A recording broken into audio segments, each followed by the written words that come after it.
suceder aqui a Sesmaria vai ser o Miguel de Moura. Ele vai ser um escrivão da Fazenda Real, lá em Portugal.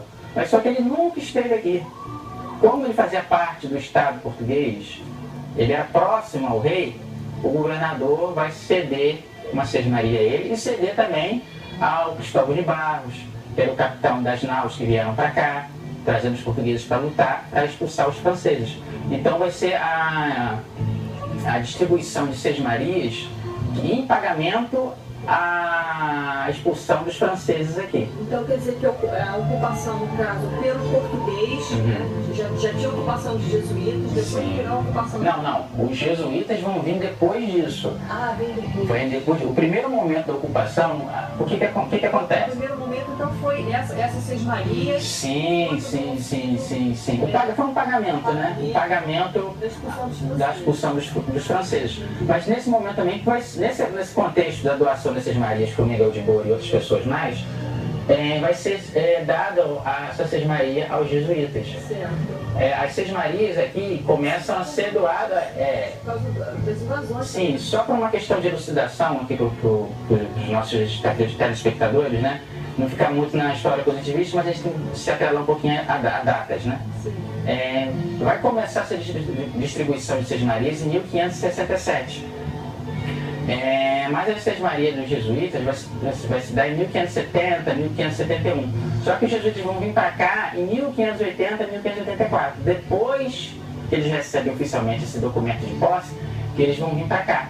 Só que também, né, nessa história jesuíta que o Serafim Leite conta, na demarcação do terreno, eles vão encontrar um problema: índios bravos. Nem todos os índios serão a favor dos portugueses. Então você também vai ter um momento de extermínio de algumas tribos. É isso que eu ia te perguntar. Veja bem, desde o momento que foram distribuídas essas Sesmarias, a gente sabe que Portugal não tem população para poder mandar para trabalhar. Você considera que a vinda dos jesuítas foi justamente para criar uma mão de obra escrava desses índios para trabalhar nas fazendas desses sesmeiros? Sim. O que acontece? Uma coisa que a gente tem que se ater ao contexto da época. Não julgar aquele determinado período. Quando o português vai vir aqui explorar isso no Brasil, de modo geral, eles vão encontrar um território vasto e encontrar os índios. Só que vai chegar um determinado momento que o português vai tentar escravizar esse índio. Só que ele vai ver que o índio não vai suportar o trabalho forçado. E a igreja também vai proteger esse índio no jeito dela, que seria a catequização. Só que aqui, nesse caso específico da aldeia de São Barnabé, os índios não vão ser usados como escravos. Eles vão ter aqui, não um regime de escravidão, mas a gente vai encontrar um regime de servidão. Eles vão ser catequizados, mas vão trabalhar nas terras dos jesuítas. Mas eles também vão usufruir desses benefícios que trabalho deles. Sim, você está falando de servidão, né? Quase que uma coisa de um feudalismo. Isso, É quase que um feudalismo. Existe uma questão na historiografia brasileira que o século XVI, Brasil colônia, ele não vai ser nem feudal, mas ele tem características de feudalismo ainda. Mas olha só, voltando à questão, você falou que os índios também vão trabalhar em regime de servidão para as terras dos jesuítas. Sim. Mas esses sesmeiros, qual vai ser? Eles vão plantar possivelmente cana-de-açúcar. Sim, vai ser. Quem vai trabalhar para eles? Porque a gente ainda não tem um africano como escravo. Então, o que acontece? A distribuição de Sesmarias, como eu falei, é em 1567. Mas você não tinha nada aqui. O primeiro não é fator econômico. A primeira atividade econômica da região vai ser a exploração de madeira. Ah, vai ser madeira. Vai ser madeira. Porque toda essa região aqui era da floresta de Mata Atlântica.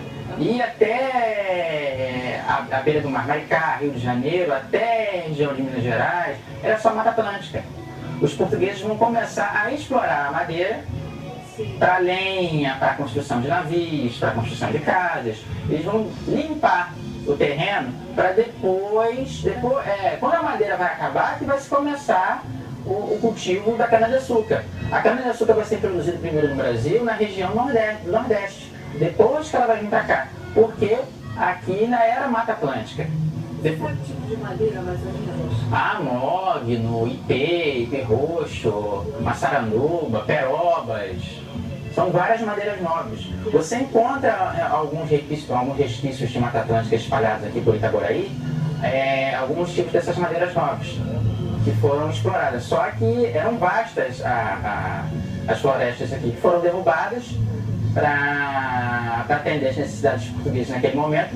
E depois da limpeza desse terreno, limpeza das florestas, colocada desta forma, que vai ser introduzida a cultura da cana-de-açúcar. Vai se começar a fazer os engenhos, e depois desses engenhos, o que acontece? Na minha monografia eu falo o seguinte, que começa essa distribuição em sesmarias, primeiro vai ter essa exploração de madeira, depois vai passar um determinado momento que é a exploração do terreno, das terras, introduzindo a cana-de-açúcar para vender para o mercado europeu, vender o açúcar para o mercado europeu. Só que começa a ter uma necessidade dos colonos, você precisa ter uma estrutura para você atender às outras necessidades. As pessoas naquele determinado momento não vão viver só de cana-de-açúcar, as pessoas precisam de mantimentos, arroz, feijão, roupas, tecidos, e vai ter que ter uma estrutura para poder atender, e também vai ter que ter uma estrutura de controle da coroa portuguesa, porque não vai ter, se você tem uma certa distância entre a cidade do Rio de Janeiro vai estar formada já, não formada como a gente vê hoje. Você vai ter uma estrutura estatal, um governador, um secretário, que vai decidir as necessidades, resolver as necessidades do Rio de Janeiro, no próprio Rio de Janeiro, não mais em Lisboa. Aqui você vai depender ainda da necessidade de pedir autorização ao governo do Rio de Janeiro.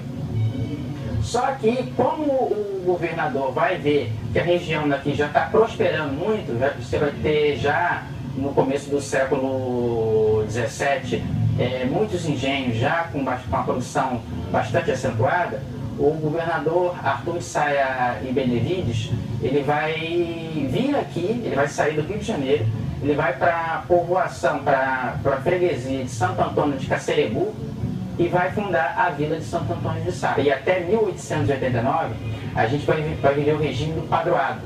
O que é isso? O Estado e a coroa, o Estado e a Igreja vai ser uma coisa só. A gente vai ter o Papa em Roma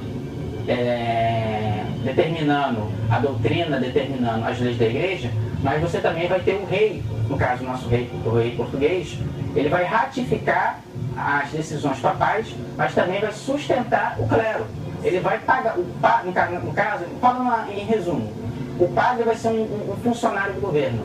Ele vai ser responsável, ele vai ser a cara da coroa naquela determinada localidade. O padroado vai só até a proclamação da República. Para a gente, porque a gente teve a independência em 1822, mas o Dom Pedro I ele vai conseguir ainda manter esse regime de padroado, ou seja, ele vai sustentar o clero, ele vai nomear os bispos e nomear os padres e criar as paróquias.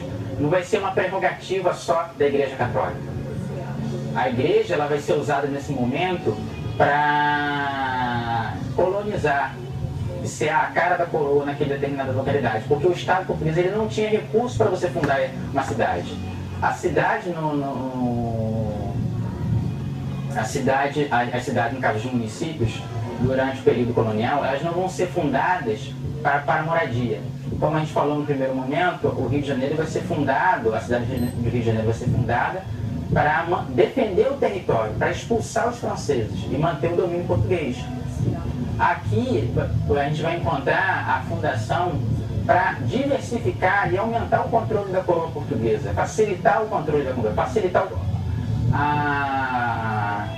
a cobrança dos impostos. Se você manter uma administração mais próxima dos engenhos, vai facilitar o domínio português sobre a região. Quer dizer, então que a gente está aqui numa região que é uma das primeiras, a gente pode afirmar, primeiras ocupações políticas. Sim, sim. E fora essa igreja, a gente vai ver muitas outras. Sim, porque que acontece? Essa aqui vai ser uma igreja jesuíta, uma ordem, uma facção da Igreja Católica. Os jesuítas fazem parte da igreja, mas eles têm uma outra abordagem do Evangelho, não uma outra abordagem, qual é a palavra que eu vou usar melhor? eles têm mais autonomia, eles não são ligados ao clero regular. Eles servem primeiro ao Papa, mas ele tem uma determinada autonomia em relação a uma diocese. Porque nós vamos encontrar aqui o clero secular, que são os padres de paróquia, o bispo, e o clero regular, que são os jesuítas, que chegaram aqui primeiro, e depois vão chegar os franciscanos com o convento de São Boaventura, em 1660.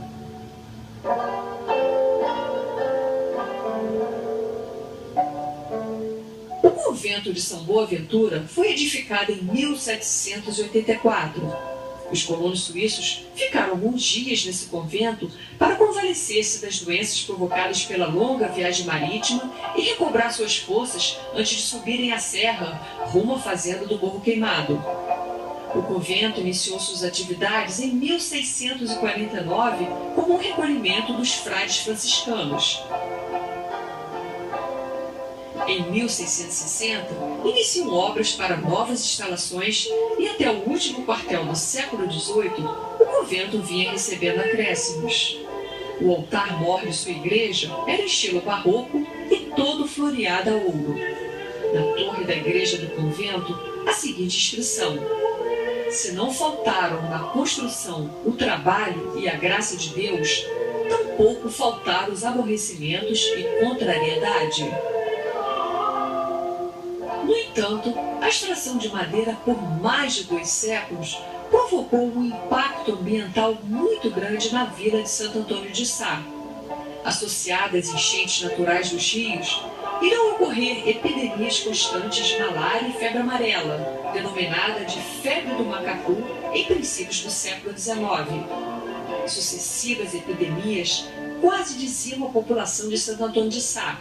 Associada a uma crise econômica, em 1875, Santo Antônio de Sá perde a condição de termo e foi anexada à sua antiga freguesia, São João de Itaboraí. Os franciscanos do convento de São Boaventura foram extremamente prejudicados pela extinção da vila de Santo Antônio de Sá. Perderam os dízimos e muitos deles faleceram nas epidemias. Os religiosos foram aos poucos deixando o convento, ficando apenas um guardião no local. Biblioteca. O último inventário de suas alfaias foi realizado em 1841, o que significa que foi totalmente desocupado nessa data. Fica uma pergunta: para onde foram as obras de arte, os retábulos e o rico acervo de livros do convento São Boaventura?